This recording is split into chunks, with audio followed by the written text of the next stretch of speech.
유월절 첫 번째, 유월절 이후 예루살렘 사역부터 두 번째, 이후 예루살렘 사역까지 이 부분을 저희들이 읽었습니다. 이제부터는 어디를 읽을 거냐면은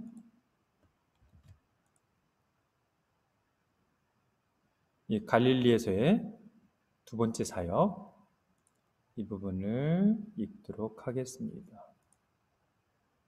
내용이 많다 보니까 오늘 다 하기 어려울 것 같고 산상수훈 부분까지만 읽고 나머지 기적과 이적과 비유에 대한 내용들은 다음 시간에 같이 살펴보도록 하겠습니다.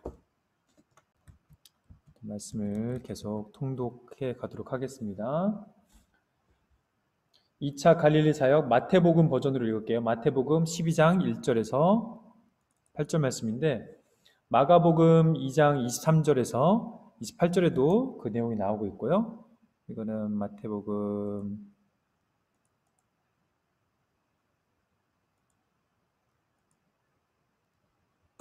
12장 1절에서 3절까지 말씀을 먼저 읽어보도록 하겠습니다. 그때 예수께서 안식일에 밀밭 사이로 가실새 제자들이 시장하여 이삭을 잘라 먹으니 바리새인들이 보고 예수께 말하되 보시오, 당신의 제자들이 안식일에 하지 못할 일을 하나이다. 다윗이 자기와 그 함께한 자들이 시장할 때 한 일을 읽지 못하였느냐? 그가 하나님의 전에 들어가서 제사장 외에는 자기나 그 함께한 자들이 먹어서는 안 되는 진설병을 먹지 아니하였느냐? 또 안식일에 제사장들이 성전 안에서 안식을 범하여도 죄가 없음을 너희가 율법에서 읽지 못하였느냐? 내가 너희에게 이르노니 성전보다 더 큰 이가 여기 있느니라. 나는 자비를 원하고 제사를 원하지 아니하노라 하신 뜻을 너희가 알았더라면 무죄한 자를 정죄하지 아니하였으리라. 인자는 안식일의 주인이니라. 예수님께서 안식일의 주인이라고 아까 2차 두 번째 유월절 때 베데스다 연못에서 치유 사건을 하신 다음에 그곳에서 안식일에 대해서 논쟁이 있었죠. 그래서 안식일에 대해서 재정의를 해주셨었고 그 내용을 이제 북부 갈릴리 지역으로 올라오신 다음에도 갈릴리오 지역에서 안식일에 대한 개념들을 또 바로 잡아줄 필요가 있었던 거죠. 그래서 이곳에서 안식일 논쟁을 계속 이어가십니다. 두 번째 안식일 논쟁. 거기에서 떠나 그들의 회당에 들어가시니 한쪽 손 마른 사람이 있는지라 사람들이 예수를 고발하려 하여 물어 이르되 안식일에 병 고치는 것이 옳으니까? 너희 중에 어떤 사람이 양 한 마리가 있어 안식일에 구덩이에 빠졌으면 끌어내지 않겠느냐? 사람이 양보다 얼마나 더 귀하냐? 그러므로 안식일에 선을 행하는 것이 옳으니라. 이에 그 사람에게 이르시되 손을 내밀라 하시니 그가 내밀매 다른 손과 같이 회복되어 성하더라. 바리새인들이 나가서 어떻게 하여 예수를 죽일까 의논하거늘 예, 이렇게 해서 성전과 예배에 대해서 안식일에 대해서 재해석하시는 예수님에 대해서 예루살렘 공의회와 유대 지도자들은 예수님을 이제 죽이기로 마음의 결정을 합니다. 그래서 예수를 어떻게 죽일까 그들이 마음의 방향을 좀 정한 것 같아요. 정하고 난 다음에 예수님은 계속해서 치유 사건을 통하여서 이 안식일의 주인이 예수님이시다. 예수님께서 말씀하신 안식일에 대한 정의를 새롭게 하시고 안식일에 사람이 더 중요하다. 안식일에 선을 행하는 것이 더 중요하다. 안식일의 그 율법 조항보다 율법의 가장 핵심된 조항인 하나님 사랑과 이웃 사랑, 이것이 없는 율법 조항은 거짓된 것이다라고 말씀을 하시는 거예요. 모든 율법들 조항에 이것들을 행할 때의 가장 기본 바탕이 되어 있는 마음은 하나님 사랑과 이웃 사랑입니다. 사람에 대한 이 돌봄과 사람을 사랑하는, 이웃을 사랑하는 마음이 없이 안식의 행위와 조항으로만 지키는 것들에 대해서는 예수님께서 옳지 않다라고 말씀하시는 것이죠. 그래서 이 내면, 이 마음, 중심이 하나님의 모양과 형상을 온전히 회복해 가는 것, 그를 통해서 율법의 조항도 같이 지켜내는 것, 이것이 진정한 하나님 모양과 형상을 회복하는 것이지 율법의 조항과 겉에 보이는 것만 열심히 지켜내는 것으로 하나님의 모양과 형상이 온전히 회복되지는 않는다라고 예수님이 말씀하시는 거예요. 이렇게 치유하시니까 많은 사람들이 더 주님께 나오죠. 마태복음 12장 15절부터 21절, 마가복음은 3장 7절부터 12절인데 그 병행된 표들을 보시면서 계속 따라와 주세요. 예수께서 아시고 거기를 떠나가시니 많은 사람이 따르는지라. 예수께서 그들의 병을 다 고치시고 자기를 나타내지 말라 경고하셨으니 이는 선지자 이사야를 통하여 말씀하시노라. 보라, 내가 택한 종 곧 내 마음에 기뻐하는 바 내가 사랑하는 자로다. 내가 내 영을 그에게 줄 터이니 그가 심판을 이방에 알게 하리라. 그는 다투지도 아니하며 들레지도 아니하리니 아무도 길에서 그 소리를 듣지 못하리라. 상한 갈대를 꺾지 아니하며 꺼져가는 심지를 끄지 아니하기를 심판하여 이길 때까지 하리니 또한 이방들이 그의 이름을 바라리라. 함을 이루려 하신다. 예, 이렇게 해서 많은 사람들을 고치신 예수님, 이렇게 많은 사람을 고치신 다음에 예수님께서는 이제 구체적으로 12 제자를 세우시면서 제자 사역을 해 가십니다. 이거는 누가복음 버전으로 읽도록 하겠습니다. 누가복음 6장 말씀이네요. 누가복음 6장 12절에서 누가복음 6장 예수께서 기도하시러 산으로 가사 밤이 새도록 하나님께 기도하시고 밝음에 그 제자들을 부르사 그 중에서 12를 택하여 사도라 칭하셨으니 곧 베드로라고도 이름을 주신 시몬과 그의 동생 안드레와 야고보와 요한과 빌립과 바돌로메와 마테와 도마와 알페오의 아들 야고보와 셀롯이라는 시몬과 야고보의 아들 유다와 예수를 파는 자 될 가롯 유다라. 특이한 단어가 하나 나오는데 이제 셀롯이라는 시몬이라고 나오죠. 셀롯은 영어 표현으로 보면 zealot이라고 적혀있네. zeal, Z-E-A-L 이게 열정, 열심 이런 단어거든요. zealot 하면은 이제 셀롯이라는 단어인데 열심 당원을 가리키는 단어입니다. 이제 하시딤 운동, 즉 순결 정결 운동을 펼쳤던 신구약 중간기 400년 동안에 하시딤 운동이 진행되면서 여러 개의 분파가 나눠졌는데 그 중에는 바리새파, 사두개파, 서기관, 그 다음에 SNF파가 있고 마지막 열심당이 있었죠. 그 열심당이 셀롯입니다. 그 열심당들은 일종의 강도의 무리와 같이 그 유대교의 순수성을 지키기 위해서 살인도 불사하였던 단체죠. 그 열심히 대단해서 살인까지도 항상 품에 칼을 차고 다녔다고 그래요. 그래서 혹자는 예수님의 좌우에 있었던 강도가 바로 그 열심당원들이지 않을까라고 추측하는 사람들도 있는데 이 셀롯이라는 시몬이 있었던 걸 보게 됩니다. 그 다음에 많은 12제자를 모으시고 그 다음에 또 많은 무리가 모인 다음에 이제 산상수훈을 하실 거예요. 많은 무리가 모이는 내용 누가복음 6장 17절. 예수께서 그들과 함께 내려오사 평지에 서시니 그 제자의 많은 무리와 예수의 말씀도 듣고 병 고침을 받으려고 유대 사방과 예루살렘과 두로와 시돈의 해안으로부터 온 많은 백성도 있더라. 더러운 귀신에게 고난받는 자들도 고침을 받은지라. 온 무리가 예수를 만지려고 힘쓰니 이는 능력이 예수께로부터 나와서 모든 사람을 낫게 함이로라.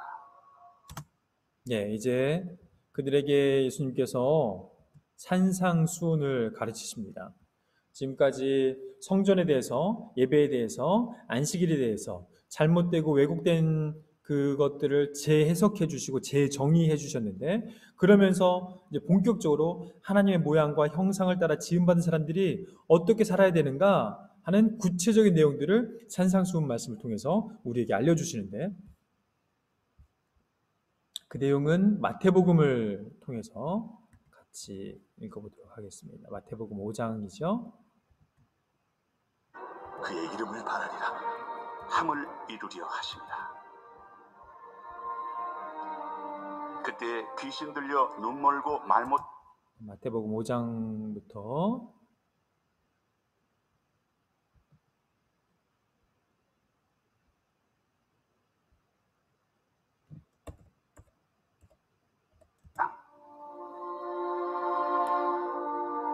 예수께서 무리를 보시고 산에 올라가 앉으시니 제자들이 나온지라 입을 열어 가르쳐 이르시되 심령이 가난한 자는 복이 있나니 천국이 그들의 것이며 애통하는 자는 복이 있나니 그들이 위로를 받을 것이며 온유한 자는 복이 있나니 그들이 땅을 기업으로 받을 것이며 의에 줄이고 목마른 자는 복이 있나니 그들이 배부를 것이며 긍휼히 여기는 자는 복이 있나니 그들이 긍휼히 여김을 받을 것이며 마음이 정결한 자는 복이 있나니 그들이 하나님을 볼 것이며 화평하게 하는 자는 복이 있나니 그들이 하나님의 아들이라 일컬음을 받을 것이며 의를 위하여 박해를 받은 자는 복이 있나니 천국이 그들의 것이니라. 나로 말미암아 너희를 욕하고 박해하고 거짓으로 너희를 거슬러 모든 악한 말을 할 때에는 너희에게 복이 있나니 기뻐하고 즐거워하라. 하늘에서 너희의 상이 큼이라. 너희 전에 있던 선지자들도 이같이 박해하였느니라. 너희는 네, 여기까지 먼저 산상수훈의 팔복에 대해서 먼저 살펴보게 되면은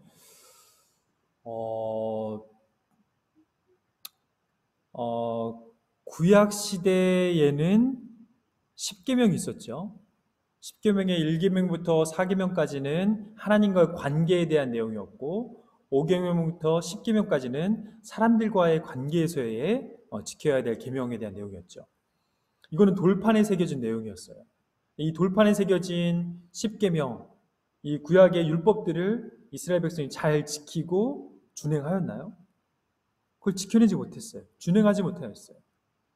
설령 그들이 율법을 지킨다고 하면 율법의 행위와 열심을 이 구약 레위기부터 신명기까지 적혀 있었던 613개의 조항들, 365개의 금지 명령과 248개의 해야 되는 당위 명령을 그들이 지키려고 철저히 열심히 율법의 조항들을 외우고 익히고 해석하고 이해함으로 그것들을 지키려고 했지만은 그들이 살아내고 있는 지금의 실상의 모습들은 어떠했나요? 안식일을 기억하여 거룩히 지키려고 했는데 그들의 안식은 진정 하나님이 원하시는 하나님 사랑과 이웃 사랑이 그물에 깔려있는 안식이었나요? 아니었어요. 그들이 하나님에 대해서 그리고 예배에 대해서 성전에 대해서 안식에 대해서 여러 가지 율법 조항에 대해서 가지고 있었던 그 율법의 조문에 적혀있는 글씨의 조항대로 살아내는 삶, 그거에 너무 집중하고 행위에만 집중하다 보니까 그 근본 하나님 마음을 놓치고 하나님의 모양과 형상을 회복하는 일에는 열심을 내지 못했던 거예요. 물론 그럴 수밖에 없었던 것이 북이스라엘과 남유다가 철저히 망하는 그런 과정 가운데에서 또 포로로 잡혀가게 되잖아요. 바벨론으로 포로로 잡혀갔다가 학사 에스라를 통하여서 2차 포로 귀환 때에 이들에게 말씀을 양육하고 가르칠 때에 그들에게 학사 에스라가 요구했던 것은 너희들이 섞이면 안 된다. 세상과 섞이면 안 된다. 하나님의 말씀을 듣고 준행하여서 살아야 된다. 철저히 말씀대로 살아야 된다. 말씀대로 철저히 살지 못했기 때문에 우리 조상들이 이렇게 망하였고 포로 생활을 하게 된 것이다. 이 경험, 이 쓰라린 아픈 경험들을 하여서 이때부터 유대인들은 철저히 순결운동, 즉 하시dim 운동이라고 하는데 이 유대인들이 타 종교와 타 민족과 섞이지 않으려고 즉 율법대로 철저히 지키기 위해서 열심을 냈던 거예요. 그 과거의 경험들을 보니까 과거의 조상들이 어떠해서 이 나라가 망했는지를 알기 때문에 율법을 지키기 위해서 율법의 조항들을 철저히 지키려고 그렇게 구체적으로 조항들을 만들어가며 지키려고 애썼던 것이죠. 그런데 이 항목들이 너무 많고 구체적이다 보니까 이것들을 외우고 익히는 것들은 아무나 할 수 있는 게 아니었어요. 좀 경제적으로 여유가 있고 종교 지도자들이나 힘이 있는 사람들이나 그런 사람들만이 이것들을 조항들을 일일이 알아가며 공부하며 지킬 수 있는 거였지 가난한 소상론들은 그걸 할 수 있는 시간도 없었어요. 여유도 없었어요. 율법의 조항들을 모르니까 계속해서 죄만 짓게 되는 그 정죄감에 의해서 계속 눌리는 삶을 살아가는 거예요. 예수님께서 이 눌린 자들을 해방시키기 위해서 오셨다는 거죠. 그래서 예수님께서 이런 자들을 뭐라고 말씀하세요? 수고하고 무거운 짐진 자들아 다 내게로 오라. 내 멍에는 쉽고 가볍다. 이 율법의 조항들이 얼마나 무거웠든지 이들의 삶은 계속 짓눌린 삶을 살아갈 수밖에 없었던 것이죠. 이러한에서 가난한 자들은 계속해서 율법을 어길 수밖에 없는 그런 상황에 있었던 그들. 즉, 이 외적인 조항보다는 내면이 더 중요한데, 그래서 예수님께서 그들에게 산상수훈을 지키도록 말씀하시는 거예요. 이 돌판에 새겨진 십계명을 그들에게 아무리 줘봤자 그들이 지켜낼 수 있는 힘이 없어요. 능력이 없어요. 율법의 조항만 지키려고 애를 쓰다가 이 하나님의 근본 마음은 읽지 못하고 그 외적인 것들에만 집중하는, 행위에만 집중하는 행위 신앙이 되어버렸어요. 원래 은혜의 종교였고 언약의 종교였던 이 유대교가 어느 순간부터 행위 중심의 행위 종교가 되어버린 것이죠. 그래서 구약시대에도 계속 그런 얘기들 하죠. 너희들 마음의 돌판에 너희들이 마음의 신비에 새겨라. 이 돌판에 새겨진 그거 말고 너희들 마음의 할례를 행하고 마음의 이 율법 조항을 새겨라. 너희들 내면이 변해야 된다. 너희들 심령이 변해야 된다. 너희들이 하나님의 모양과 형상을 회복해가는 존재로서 세워지지 않으면은 이 율법을 지키는 것이 진정성이 없고 의미가 없다라고 말씀하시면서 예수님께서 재해석을 해주시는 거예요. 그래서 구약시대는 이 12지파를 불러서 십계명을 주셨다면은 예수님께서는 신약시대에 12명의 제자를 부르셔서 새롭게 재해석된 팔복을 십계명처럼 주신 거예요. 그래서 팔복의 첫 번째부터 네 번째까지는 하나님과의 관계에서 주어지는 복을 의미하고 있고, 다섯 번째부터 여덟 번째까지는 사람들과의 관계에서 주어지는 복을 의미하고 있어요. 이러한 삶을 살게 될 때에, 이런 율법의 조항들을 지키게 될 때에 복된 존재자라고 예수님께서 선포를 해주고 계시는 거예요. 그래서 이 조항들을 좀 살펴보면은 심령이 가난한 자는 복이 있다. 설교를 많이 들어보셨겠지만은 원어상에서는 이렇게 돼 있다고 하죠. Blessed are those who. Blessed those who are. 뭐 이러한 사람이 이미 복이 있는 상태다. 심령이 가난한 자는 이미 그 상태가 복이 있는 상태다. 신앙생활을 해보신 분들은 아시잖아요. 이 심령이 가난한 상태에 있는 사람, 마치 사마리아 여인처럼 목마른 상태에 있는 사람, 이 세상에서 내가 아무리 애를 쓰고 인정받으려고 하고 성공하려고 여러 가지 발버둥을 쳐봤지만은 인정받지 못하고 더 외로움과 곤고와 박탈감에 시달리고 있는 사람들, 이 내적인 가난함이 있는 사람들은 좀 하나님이 아니면 소망이 없는 사람들이에요. 그런 사람들은 말씀이 임하였을 때에, 하나님 앞에 나아갔을 때에 그 가슴을 치며 통회하며 가난한 마음으로 갈급한 심령을 가지고 주님을 찾는 사람들은 주님 앞에 나가기만 해도 그 심령이 정말 하나님과 온전한 연합을 이루며 하나님을 경험하게 되는 복을 누릴 수 있게 돼요. 그러나 하나님이 아니고 이 땅의 것들로, 이 땅의 풍요와 다산으로, 이 땅의 넉넉함으로, 이 땅의 즐거움으로, 이 땅의 것들로 충분히 풍족한 삶을 사는 사람들은 예배 드릴 때 하나님을 깊이 만나기 어렵더라고요. 심령이 가난한 사람이 없는 사람들은 예배 자리에 나와서도 냉랭해요. 하나님을 만난 감격이 없어요. 즉 천국이 그들의 것입니다. 천국은 뭐예요? 하나님이 다스리시는 나라, 하나님의 통치가 있는 나라. 그들이 심령이 가난한 자들은 이미 복된 상태인데, 왜냐하면 그들이 하나님을 다스림을 온전히 받는 천국에 들어가 있는 상태가 될 것이기 때문이라는 거예요. 두 번째, 애통하는 자, 같은 맥락에서 있죠.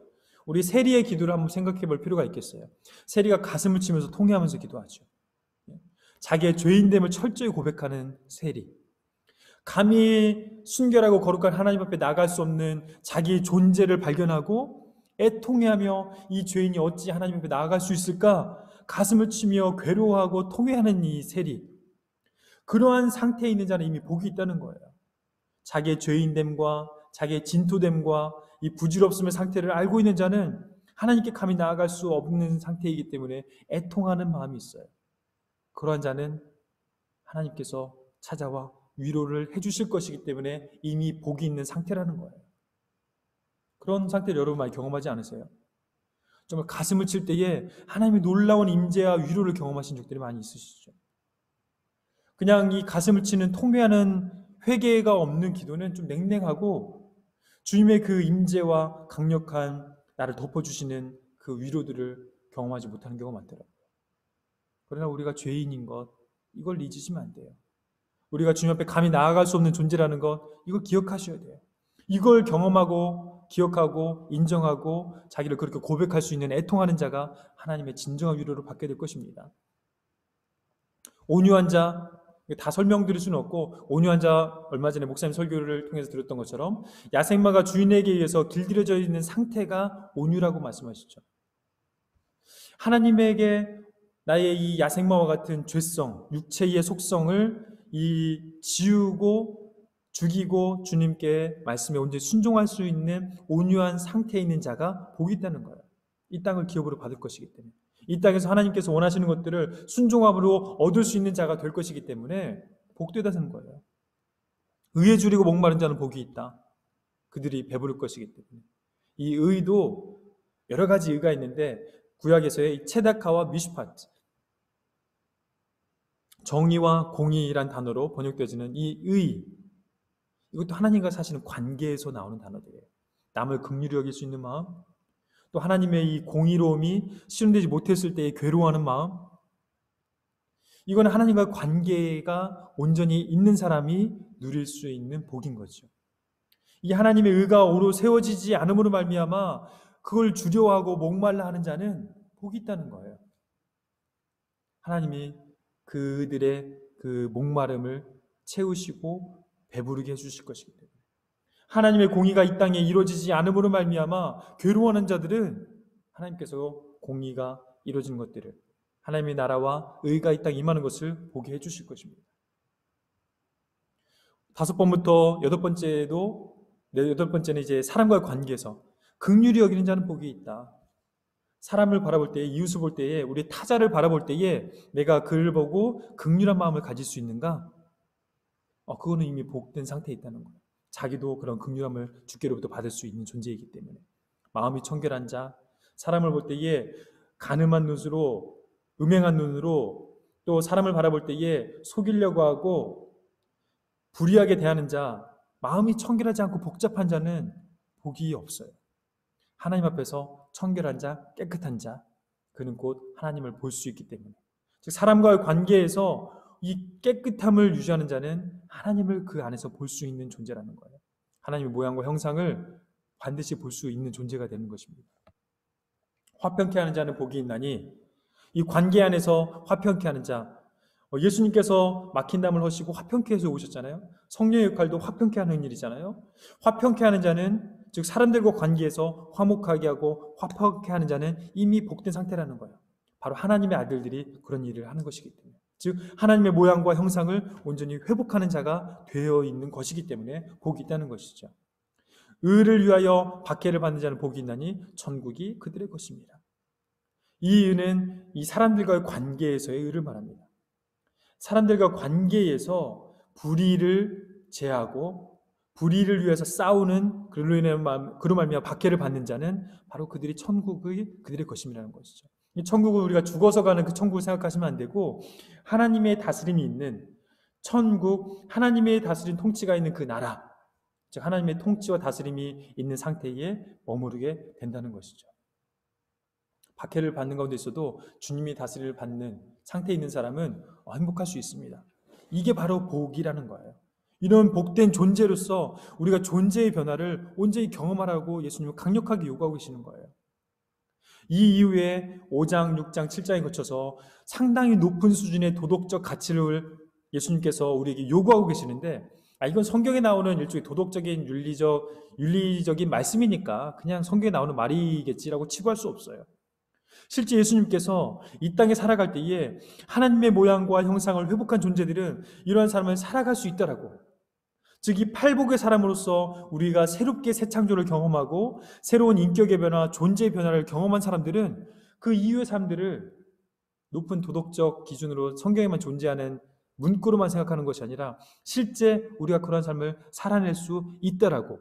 그러면서 모세의 율법을 계속해서 재해석해 주시고 있거든요. 간절히 바라옵기는 여러분이 팔복의 사람이 될 수 있기를 간절히 축복합니다. 그래서 여러분이 하나님과의 관계와 이웃과의 관계에서 이런 복을 누리는 존재로 변화됨으로 말미암아 하나님의 형상과 모양을 온전히 회복하여서 이 땅 가운데에 하나님 나라와 통치가 임하는 통로로서 여러분이 온전히 사용될 수 있게 되기를 주님의 이름으로 간절히 축복합니다. 이외에 산상수훈까지만 우리 같이 한번 읽어보도록 하겠습니다. 마태복음 버전으로 5장부터 7장까지 쭉 읽어가도록 하겠습니다. 세상의 소금이니 소금이 만일 그 맛을 잃으면 무엇으로 짜게 하리요? 후에는 아무 쓸데없어 다만 밖에 버려져 사람에게 밟힐 뿐이니라. 너희는 세상의 빛이라. 산 위에 있는 동네가 숨겨지지 못할 것이요 사람이 등불을 켜서 말 아래 두지 아니하고 등경 위에 두나니 이러므로 집안 모든 사람에게 비치느니라. 이같이 너희 빛이 사람 앞에 비치게 하여 그들로 너희 착한 행실을 보고 하늘에 계신 너희 아버지께 영광을 돌리게 하라. 내가 율법이나 선지자를 폐하러 온 줄로 생각하지 말라. 폐하러 온 것이 아니요 완전하게 하려 함이라. 진실로 너희에게 이르노니 천지가 없어지기 전에는 율법의 1.1획도 결코 없어지지 아니하고 다 이루리라. 그러므로 누구든지 이 계명 중에 지극히 작은 것 하나라도 버리고 또 그같이 사람을 가르치는 자는 천국에서 지극히 작다 일컬음을 받을 것이요 누구든지 이를 행하며 가르치는 자는 천국에서 크다 일컬음을 받으리라. 내가 너희에게 이르노니 너희 의의가 서기관과 바리새인보다 더 낫지 못하면 결코 천국에 들어가지 못하리라. 옛사람에게 말한 바 살인하지 말라. 누구든지 살인하면 심판을 받게 되리라 하였다는 것을 너희가 들었으나 나는 너희에게 이르노니 형제에게 노하는 자마다 심판을 받게 되고 형제를 대하여 라가라 하는 자는 공회에 잡혀가게 되고 미련한 놈이라 하는 자는 지옥불에 들어가게 되리라. 그러므로 예물을 제단에 드리려다가 거기서 내 형제에게 원망 들을 만한 일이 있는 것이 생각나거든. 예물을 제단 앞에 두고 먼저 가서 형제와 화목하고 그 후에 와서 예물을 드리라. 너를 고발하는 자와 함께 길에 있을 때 급히 사화하라. 그 고발하는 자가 너를 재판관에게 내어주고 재판관이 옥리에게 내어주어 옥에 가둘까 염려하라. 진실로 네게 이르노니 네가 한 푼이라도 남김없이 다 갚기 전에는 결코 거기서 나오지 못하리라. 상당히 높은 수준의 도덕적 기준이지 않은가요? 옛날 옛사람에게 말한 바 하면서 옛사람에게 말한 바 쭉쭉쭉 이렇게 옛 계명들을 재해석해주고 계시는데 옛사람은 이렇게 말하였다. 옛사람은 말한 바 즉 모세의 율법에서는 살인하지 말라. 살인에 대해서 말씀하시면은 예수님은 어떻게 해석해주고 계시냐면은 노하는 자마다 심판을 받게 된다. 노하지 말라는 거예요. 라가라 하는 자, 라가는 이제 아람어인데 이 마태의 공동체는 아람어를 사용했던 사람들이기 때문에 라가에 대해서 굳이 여기서 해석하지 않고 그냥 곧바로 사용했는데 라가는 이제 머리가 빈 이런 단어예요. 빈 머리, 생각이 없다라고 말하는 이런 정도의 욕도 공회에 잡혀가게 되고 미련한 놈이라고 말하면 지옥불에 들어가요. 살인하지 말라는 구약의 말씀보다 더 강력하게 적극적으로 일상의 삶의 현장에서 실제적으로 살아갈 때에 하나님의 모양과 형상을 따라서 정말 그런 삶을 살아가지 않고 이 정도로 욕하는 사람도 지옥에 들어갈 수 있을 정도라고 말씀하시면서 산상수훈의 사람은 어떻게 살아야 될지 얘기해 주고 계시는 것이죠. 예수님께서는 율법을 폐하러 오신 분이 아닙니다. 율법주의자들은 문제예요. 율법 만능주의는 문제예요. 율법을 다 지키면 될 것처럼 생각하는 유대주의자들의 태도에는 문제가 있었어요. 그러나 여기 마태복음 5장 20절에 말씀하신 것처럼 너희들의 의가 서기관과 바리새인보다 더 낫지 못하면 결코 천국에 들어가지 못할 것이다. 그들이 얼마나 율법을 지키기 위해서 열심을 했어요. 율법을 열심으로 지켜내야 돼요. 그러나 그 율법을 지켜내는 데에 그 속마음, 진정성, 하나님의 모양과 형상을 따라서 팔복의 사람으로 새롭게 빚어진 상태에 있게 되면은 이런 율법들을 열심으로 지킬 만한 힘과 능력이 거기서 나오게 돼요. 그러나 내 힘과 의지로 능력으로 율법들을 지켜가려고 율법주의자가 되어서 율법의 의를 이루려고 할 때는 그 진정성, 하나님의 모양과 형상, 우리 내면의 세계는 간과되고 말 거예요. 우리도 지금 이 세계 신앙생활을 해갈 때에 종교 행위를 할 때 참 주의할 필요가 있습니다. 우리가 종교 만능주의, 종교 율법 이것들을 지키는 것에 의해서 우리의 신앙이 판명되는 것이 아니라 하나님은 우리 내면의 마음의 신비에 이 말씀들을 새기고 팔복의 사람으로서 온전케 되라고 계속해서 우리에게 도전하고 계시는 거예요. 그런 의미에서 하나님의 모양과 형상을 회복해 가도록 애쓰는 우리 열심은 이 시대에도 여전히 유효합니다. 정말 하나님께서 찾으시는 거예요. 이런 사람들을 통해서 이 땅 가운데 하나님의 사람들이 온전케 되어지고 인격과 성품과 우리 행위가 온전케 되었을 때에 우리를 통하여서 하나님의 나라가 이 땅 가운데 온전히 드러날 수 있다라고 하나님 지금도 꿈꾸시는 거거든요. 그런 의미에서 우리가 이런 높은 수준의 율법, 도덕적 행위들 열심으로 사실 이 땅에 지켜갈 필요가 있고 그와 더불어서 우리 마음, 내면 세계를 잘 다스리셔야 돼요. 우리 생각과 마음을 잘 다스리셔야 돼요. 계속해서 27절입니다. 또 간음하지 말라 하였다는 것을 너희가 들었으나 나는 너희에게 이르노니 음욕을 품고 여자를 보는 자마다 마음에 이미 간음하였느니라. 만일 네 오른눈이 너로 실족하게 하거든 빼어 내버리라.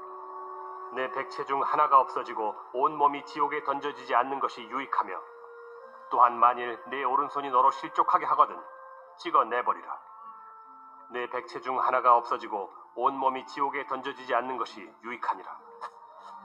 또 일렀으되 누구든지 아내를 버리려거든 이혼 증서를 줄 것이라 하였으나 나는 너희에게 이르노니 누구든지 음행한 이유 없이 아내를 버리면 이는 그로 간음하게 하며 또 누구든지 버림받은 여자에게 장가드는 자도 간음함이니라. 여기가 두 번째 그 간음에 대해서 재해석해주고 계시죠. 마음으로 음욕만 품어도 이미 간음했다는 거예요. 그래서 생각의 문제, 마음의 문제로서 구체적으로 내면 세계를 지금 예수님께서 도전해주고 계시죠. 또 옛사람에게 말한 바 헛맹세를 하지 말고 내 맹세한 것을 주께 지키라 하였다는 것을 너희가 들었으나 나는 너희에게 이르노니 도무지 맹세하지 말지니 하늘로도 하지 말라. 이는 하나님의 보좌이며 땅으로도 하지 말라. 이는 하나님의 발등상이며 예루살렘으로도 하지 말라. 이는 큰 임금의 성이며 내 머리로도 하지 말라. 이는 내가 한터럭도 희고 검게 할 수 없음이라. 오직 너희 말은 옳다 옳다 아니라 아니라 하라. 이에서 지나는 것은 악으로부터 나느니라. 네, 우리가 맹세할 때에 맹세한 것을 우리가 온전히 지켜낼 수 있는 사실 능력이 안 돼요.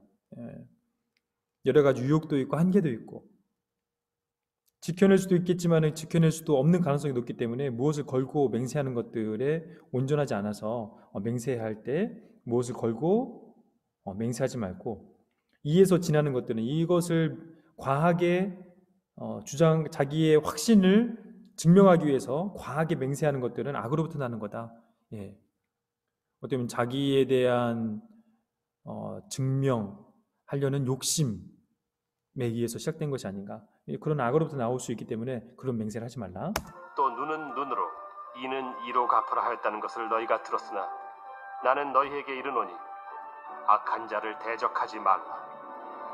누구든지 내 오른편 뺨을 치거든 왼편도 돌려대면 또 너를 고발하여 속옷을 가지고자 하는 자에게 겉옷까지도 가지게 하며 또 누구든지 너로 억지로 오리를 가게 하거든 그 사람과 심리를 동행하고 내게 구하는 자에게 주며 내게 꾸고자 하는 자에게 거절하지 말라.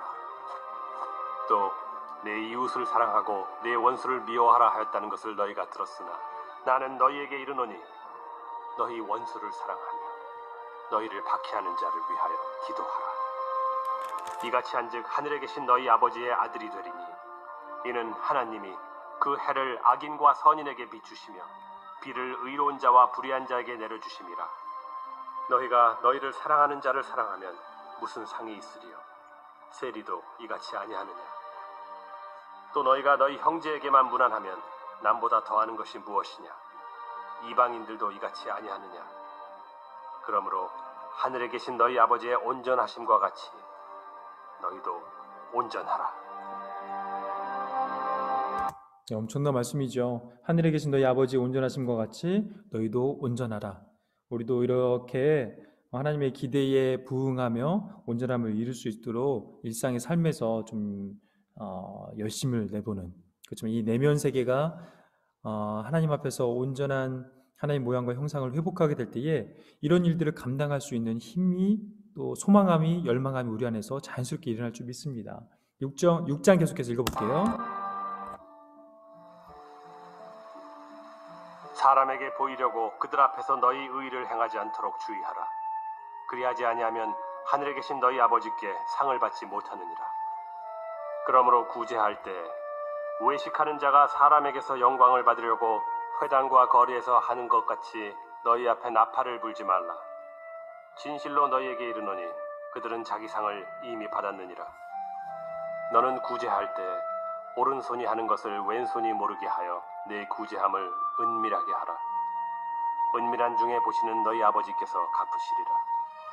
6장에서 나오는 것은 이제 구제, 기도, 용서, 금식, 재물에 관련돼서 두 주인 섬기면 안 돼, 염려, 이런 내용들이 나오는데, 여기서 많이 나오는 표현은 남에게 보이려고, 사람에게 보이려고, 이런 표현들이 계속 반복해서 나오고요. 이 반대에서 대척점을 이루는 표현은 은밀한 중에 보시는 너희 아버지께서, 이런 표현이 계속해서 나오게 됩니다. 우리가 여러 가지 종교 행위와 열심을 내고 구제하고 기도하고 할 때에 사실 하나님을 크게 볼 것이냐, 사람을 크게 볼 것이냐, 이건 우리 중심의 문제거든요. 우리 중심의 내면을 잘 살피는 것이 정말 신앙생활 할 때 중요한 훈련인 것 같아요. 내면을 살피지 못하면은 종교주의, 종교 행위에 더 초점을 맞추면서 자기가 어느 곳에 있는지 분간하지 못하고 나중에 종교적 열심과 습관에 빠져버리는, 매너리즘에 빠져버리는 일들이 많아요. 그렇게 되면은 하나님의 모양과 형상은 우리가 회복할 수가 없습니다. 하나님의 뜻대로 이 땅 가운데서 진정성을 가지고 살아갈 수 없게 돼요. 그래서 우리 내면을 살피는 일이 너무나 중요하다고 계속해서 강조를 드립니다. 자, 계속해서 읽어보겠습니다. 기도할 때에 또 너희는 기도할 때 외식하는 자와 같이 하지 말라. 그들은 사람에게 보이려고 회당과 큰 거리 어귀에 서서 기도하기를 좋아하느니라. 내가 진실로 너에게 이르노니 그들은 자기 상을 이미 받았느니라. 너는 기도할 때 네 골방에 들어가 문을 닫고 은밀한 중에 계신 내 아버지께 기도하라. 은밀한 중에 보시는 내 아버지께서 갚으시리라.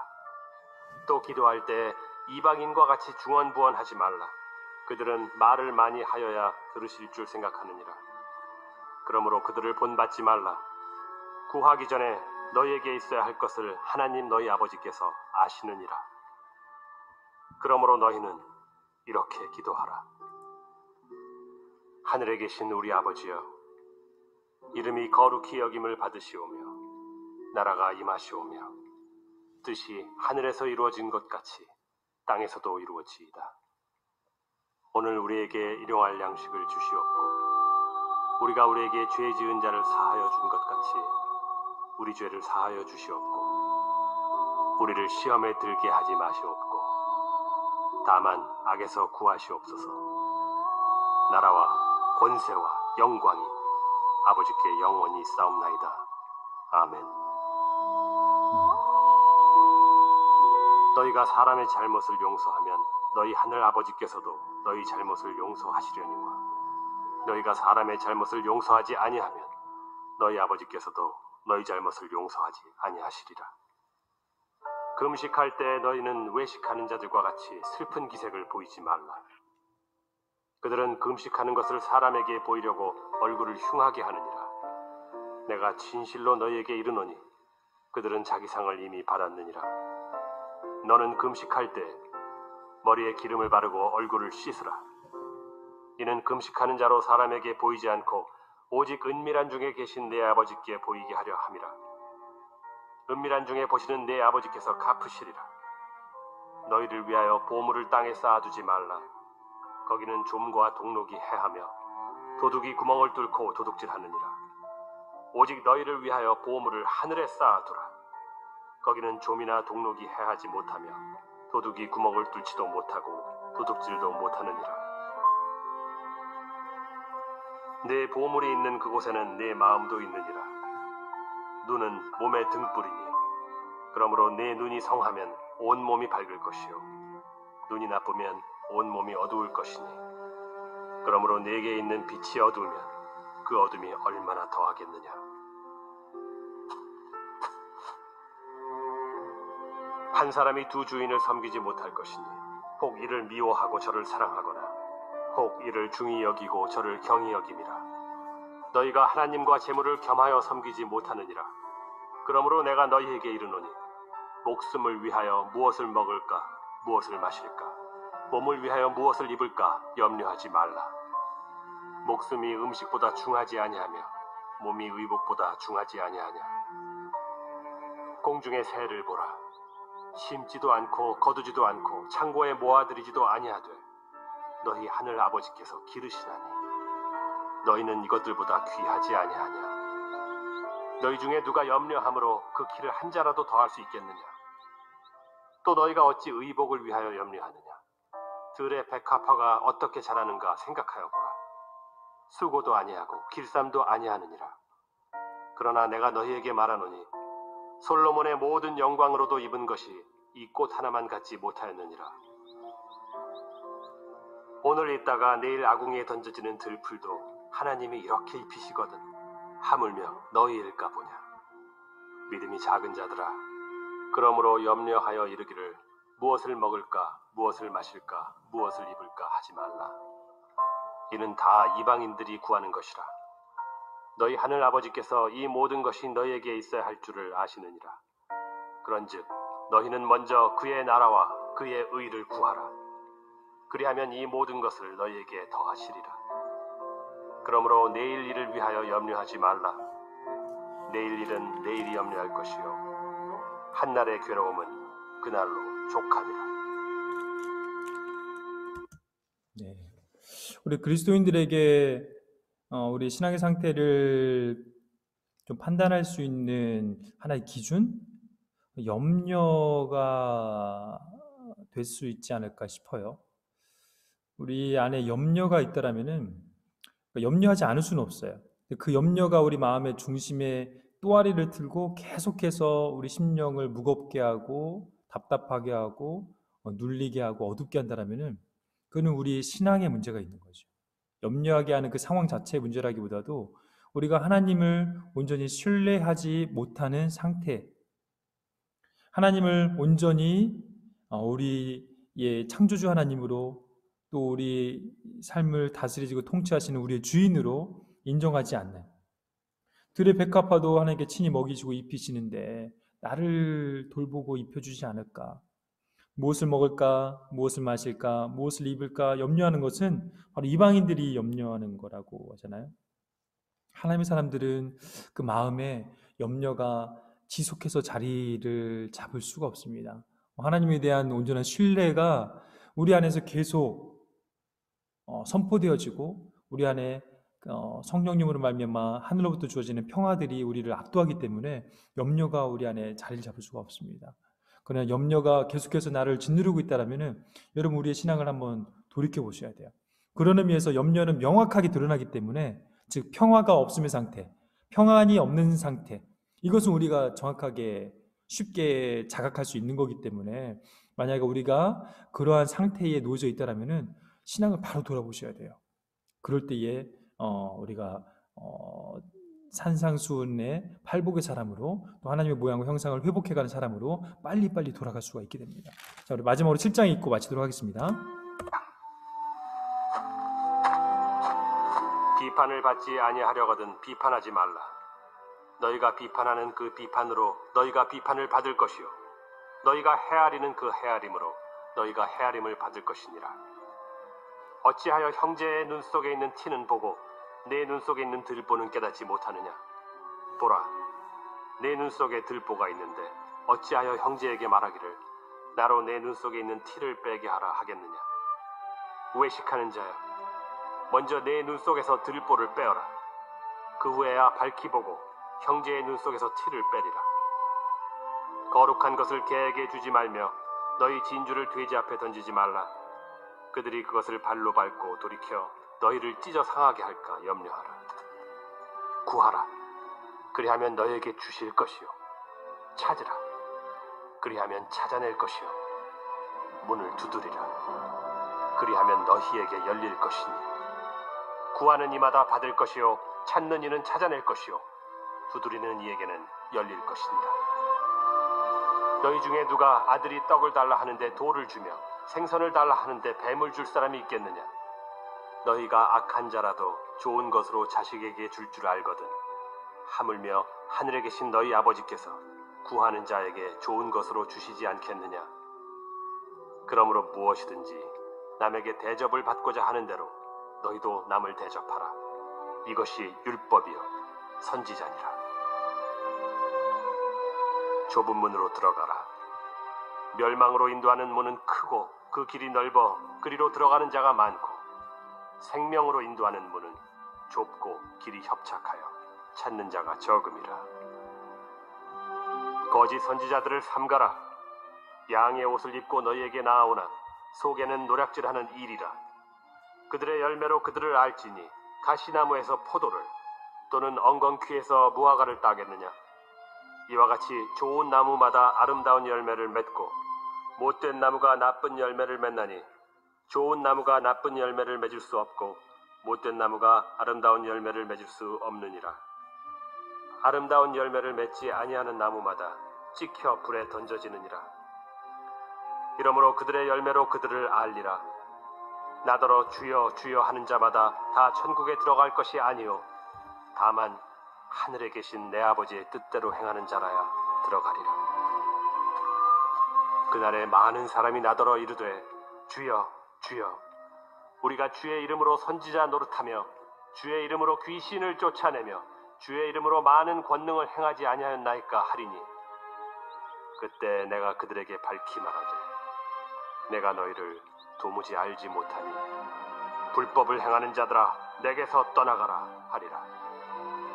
그러므로 누구든지 나의 이 말을 듣고 행하는 자는 그 집을 반석 위에 지은 지혜로운 사람 같으리니 비가 내리고 창수가 나고 바람이 불어 그 집에 부딪히되 무너지지 아니하나니 이는 주추를 반석 위에 놓은 까닭이요 나의 이 말을 듣고 행하지 아니하는 자는 그 집을 모래 위에 지은 어리석은 사람 같으리니 비가 내리고 창수가 나고 바람이 불어 그 집에 부딪히매 무너져 그 무너짐이 심하니라. 예수께서 이 말씀을 마치심에 무리들이 그의 가르치심에 놀라니 이는 그 가르치신 것이 권위 있는 자와 같고 그들의 서기관들과 같지 아니함이니라. 24절부터 27절까지의 말씀은 산상수훈 5장, 6장, 7장 전체의 일종의 종결과 같은 것인데요.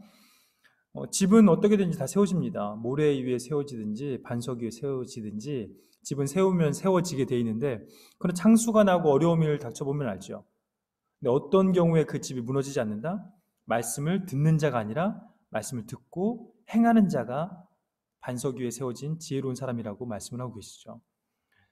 21절 말씀에서도 나더러 주여 주여 하는 자마다 다 천국에 들어갈 것이 아니요 다만 하늘에 계신 내 아버지의 뜻대로 행하는 자라야 들어갈 것이라 라고 말씀하고 계시죠.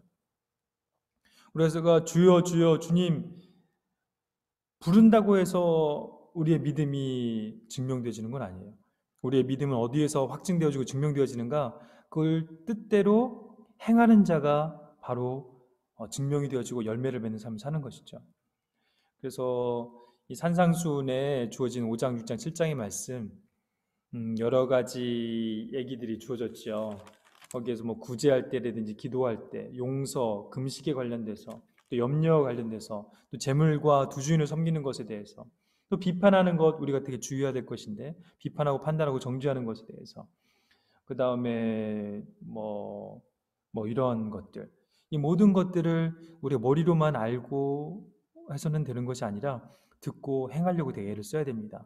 그것들을 우리의 전 인격이 산상수훈의 말씀과 같이 새롭게 빚어짐으로 온전히 그리스도 안에서 새 창조를 경험하게 되고 그로 인하여서 우리가 이러한 말씀의 것들을 온전히 지키고자 하는 열심이 우리 안에서 자연스럽게 도모되어질 때에 그것들을 행함으로 그 뜻대로 행함으로 그 말씀을 듣고 행함으로 반석 위에 세워지는 우리 온전한 그리스도인들이 될 수 있도록 우리가 힘을 쓰고 애쓰면 좋을 것 같아요. 분명히 하나님께서 우리를 도와주실 것입니다.